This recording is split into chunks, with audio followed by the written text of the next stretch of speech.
Bonjour, Bonjour Alain. Donc bonjour Michel.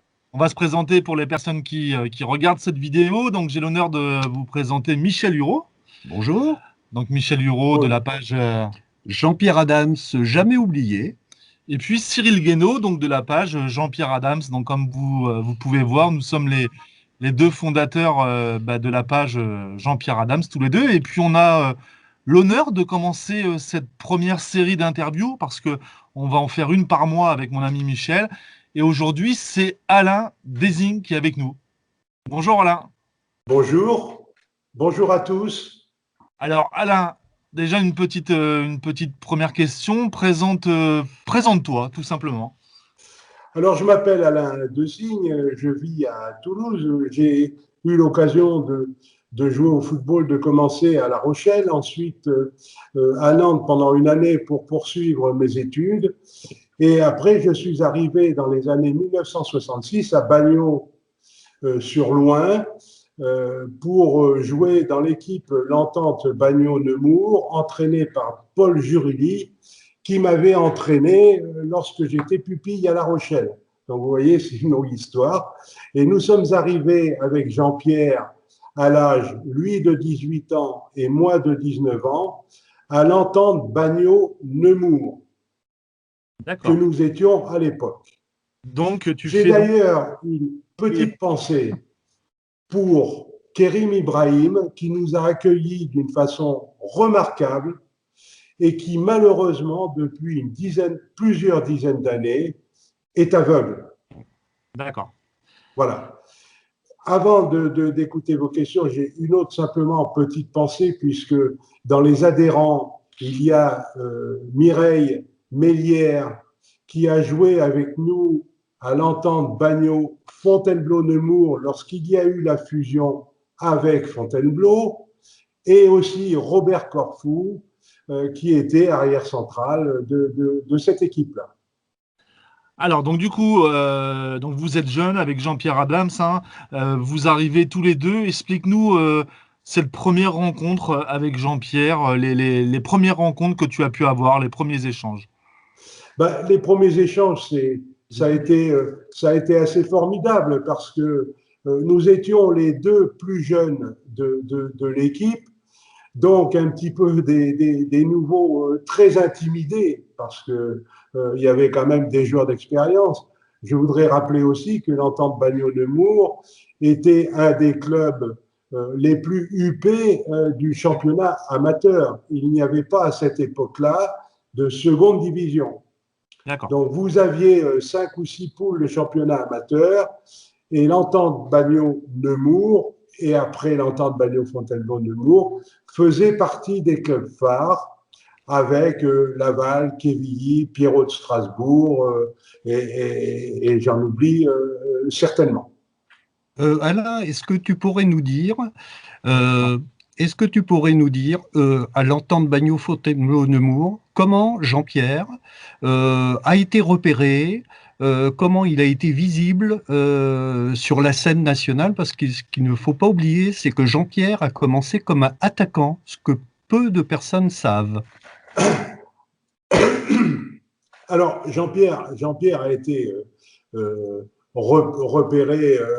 Je pense qu'il devait y avoir des scouts vers Montargis, puisqu'il habitait Montargis.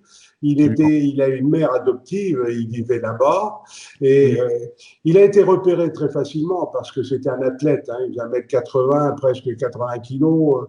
Il courait presque 12 secondes au 100 mètres. Il avait des qualités physiques exceptionnelles, Oui. même si en tant que footballeur, il était à ses débuts de football, donc avec une technique encore un petit peu moyenne pour le niveau. Alors, Ensuite, nous nous sommes retrouvés à l'armée, hein, à l'armée où là, nous avons fait partie de l'équipe de l'EAT Montargis de l'armée à une époque où il y avait des championnats de France militaires. Donc, nous avons fait ce championnat de France militaire. Avec Jean-Pierre, nous étions les deux joueurs à un niveau les plus élevés, puisque la plupart des joueurs jouaient en promotion d'honneur ou honneur. Et nous sommes allés en finale du championnat de France amateur à Lyon. Et nous avons passé de bons moments ensemble là-dessus. Est-ce qu'aujourd'hui, Alain, on connaît tous voilà, la tragédie de Jean-Pierre, forcément, ce 17 mars 1982, on va y venir après. Est-ce qu'aujourd'hui, tu peux t'estimer comme le meilleur ami de Jean-Pierre et Bernadette? Évidemment, évidemment. D'ailleurs, à ce point de vue-là, nous sommes toujours en contact avec Bernadette, avec sa famille. Nous étions invités chez Bernadette où il y avait ses enfants, ses belles-filles, quand il avait, 70 ans, donc il y a 2 ans. Hein, et on est resté très très proche effectivement de Bernadette. Alain, est-ce que tu pourrais nous dire les circonstances, oui, les circonstances du transfert de Jean-Pierre à Nîmes? Ah, alors, les circonstances du transfert, Michel, je te remercie de cette question.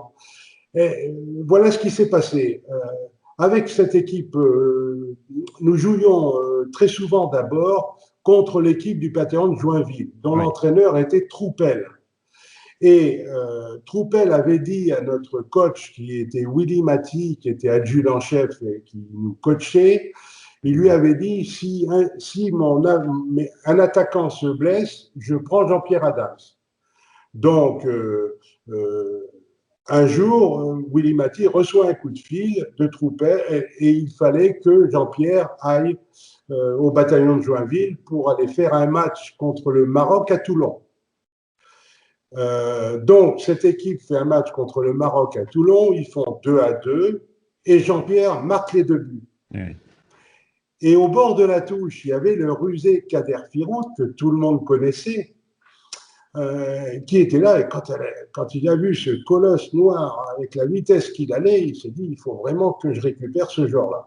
C'est exactement ce qui s'est passé. Donc, Kader Firout, sur la touche, a récupéré Jean-Pierre Adams. Et Jean-Pierre Adams a signé à Nîmes. Kader Firoud a décidé, dans un premier temps, de le faire jouer attaquant, mais très vite, il l'a fait jouer au milieu de terrain pour le faire jouer encore un peu plus tard, pour le faire jouer demi-centre, arrière central, si vous voulez. Hein, et c'est vrai que Jean-Pierre a beaucoup souffert parce que le rythme d'entraînement d'une équipe professionnelle comme Nîmes, même par rapport à une équipe amateur comme l'Entente Bagno-Nemours, était tellement différent que je me rappelle toujours un jour, il m'avait envoyé une lettre. Je vous garantis que j'avais l'impression qu'il pleurait en écrivant, tellement il souffrait à l'entraînement. Une question, quelques anecdotes rapides du service militaire, de votre championnat militaire? Ah, alors au niveau des anecdotes, effectivement, il y en a quelques-unes. Alors, on va parler au niveau du service militaire. À l'EAT Montargis, il y avait une grande cour avec des arbres. Et il y avait une Jeep. Jean-Pierre prend la Jeep, il n'avait pas son permis. Je vais à côté, et au milieu des arbres, on slalom, etc. Bon. Et à un moment donné, il y a le général qui passe avec le capitaine Moutarde et avec Willy Maty, l'adjudant-chef, qui passe, qui voit ça. Ils s'approchent, ils ont vu, et de toute façon, on dit, mais c'est Alain Designe, et puis c'est Jean-Pierre Adams qui joue dans l'équipe qui va faire la finale du championnat de France militaire. Le général a souri et il est parti. Voilà une des anecdotes. Une autre anecdote, au cours d'un déplacement, quand on faisait partie de l'entente Bagno-Fontainebleau-Nemours, il y avait un car qui prenait les joueurs à Fontainebleau, qui nous prenait, nous, tous les deux, Jean-Pierre et moi, à Nemours. Et un jour, le car avait un peu de retard, et avec Jean-Pierre, on avait faim, on a pris une entrecôte frite, juste au moment où Paul Jurilli, notre entraîneur, qui était très à cheval sur la nourriture, rentre dans l'hôtel et nous voit manger un steak frit. Oh là là là là, il s'est foutu en colère. Il a dit au patron de l'hôtel, bon, vous préparez 2 petits sandwichs, vous leur donnez, ils s'en vont. et on n'a pas mangé notre steak frites, etc.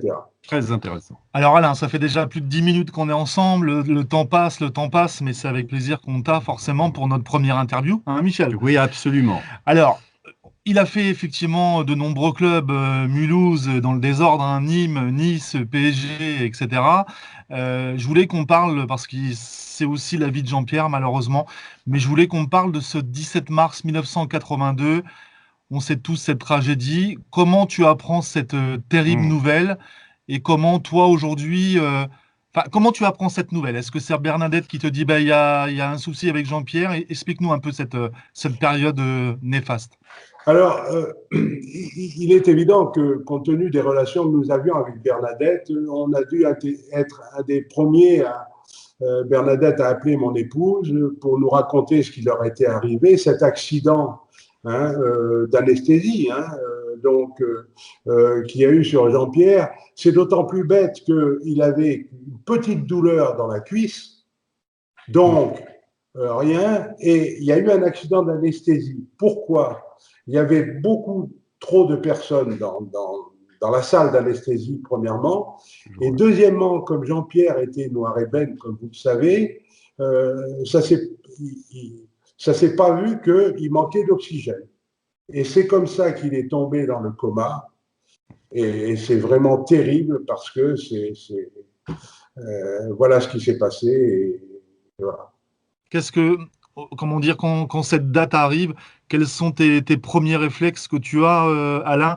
Est-ce que le lendemain, le jour même, tu rejoins Bernadette? Explique-nous un petit peu ces moments assez durs dans ta vie.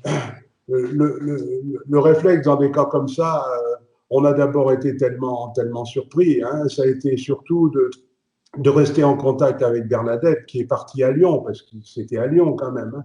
Nous étions à Toulouse, mais c'est sûr que ça a renforcé encore nos liens et ça nous a pas obligé, mais ça nous a fait faire que nous allions les voir très souvent au début, par rapport à ça. Michel. Oui, eh bien écoute Alain, on te remercie vraiment et on te remercie, c'est vraiment de toutes tes anecdotes. Est-ce que après avec Bernadette, vous communiquez régulièrement Alors, avec Bernadette, bien entendu qu'on communique. Et je crois que je prends la balle au bond que tu me lances pour dire que d'abord, malgré les distances qui nous séparent, on les voit très souvent. Je peux attester que Bernadette a été extraordinaire et elle est toujours extraordinaire par rapport à Jean-Pierre, car on ne peut pas se rendre compte de la situation de Jean-Pierre, à savoir l'assistance qu'il lui faut jour et nuit. Absolument. Pour tous les besoins, y compris l'alimentation, y compris le lever du lit, le coucher, etc. Bernadette a un courage tout à fait extraordinaire. Elle a la chance d'être entourée aussi de ses enfants et de ses belles-filles qui eux aussi, apportent énormément à Bernadette pour l'aider d'une tâche presque insurmontable. Toi, tu vas le voir régulièrement, Jean-Pierre, Alain? Oui, on va le voir régulièrement. On n'a pas trop l'occasion d'aller à Nîmes, mais il est évident qu'on le voit plusieurs fois dans l'année pour assister surtout Bernadette, parce que lui, vous savez, quand cet accident est arrivé, la première fois que nous avons tout de suite été voir Jean-Pierre, la première fois qu'on avait l'impression qu'il nous voyait et qu'il comprenait ce qu'on disait. Et on a pu se rendre compte, au plan de cette maladie, on a pu se rendre compte d'une évolution qui a été extrêmement importante. Et au fur et à mesure des visites que nous faisions, on se rendait compte que Jean-Pierre, d'abord, perdait du poids, parce qu'il faut savoir qu'il doit faire aujourd'hui aux alentours de 45 kilos. Il en faisait 75-80 quand il joue au football. Vous vous rendez compte de la différence. Mais c'est vrai que l'évolution, maintenant, ça s'est stabilisé au niveau de la maladie. Ça ne peut plus évoluer. Alors, Michel, une dernière question pour Alain parce que le temps passe. Oui, Et puis j'en ferai également une. Alors, une dernière question, Alain. Est-ce que tu peux nous dire en quelques secondes, on a eu, bon, bien sûr, des échanges un petit peu avant au téléphone, cette fameuse finale du championnat de France amateur dans le Parc des Princes, qui était en reconstruction, cette finale où vous auriez dû jamais la perdre. Alors c'est vrai, hein, on parle aujourd'hui du confinement avec un stade tout à fait vide. Nous avons fait la finale du championnat de France amateur au Parc des Princes. Il n'y avait plus de tribunes. Il allait être en reconstruction. Voilà. Hein, c'était contre les Pierrots de Strasbourg. Et c'est inoubliable. Hein. Nous avons perdu, hein, mais ça a été un souvenir extraordinaire. Quand on voit le Parc des Princes maintenant, on se dit, ben, au moins, nous, on l'a vu dans d'autres circonstances. Alors, une dernière question à Alain. Si Jean-Pierre était parmi nous, là, dans l'entretien, par exemple, on va en rêver. Qu'est-ce que tu lui dirais, Alain? Eh bien, je dirais que tu as été un exemple pour tous ces jeunes qui ont des ambitions d'avoir une carrière de footballeur, un exemple dans beaucoup de domaines. D'abord, tes qualités humaines, ta simplicité.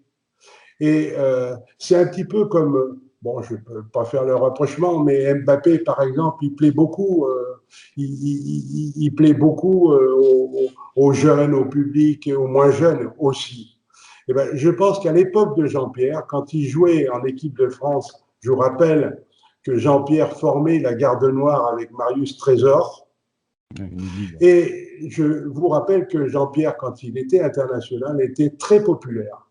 Et je pense aussi hein, qu'à Nîmes, comme à Nice, il s'est fait énormément d'amis, vous avez dû vous en rendre compte, hein, parce qu'il était très populaire. C'était vraiment un garçon extraordinaire et je le regretterai toute ma vie. Merci pour ces moments, en tout cas, d'émotion, Alain, en tout cas. Merci. Écoute, Alain, vraiment, on te remercie. Les derniers propos que tu tenais sur sa popularité, c'est confirmé dans les futures interviews que nous allons avoir.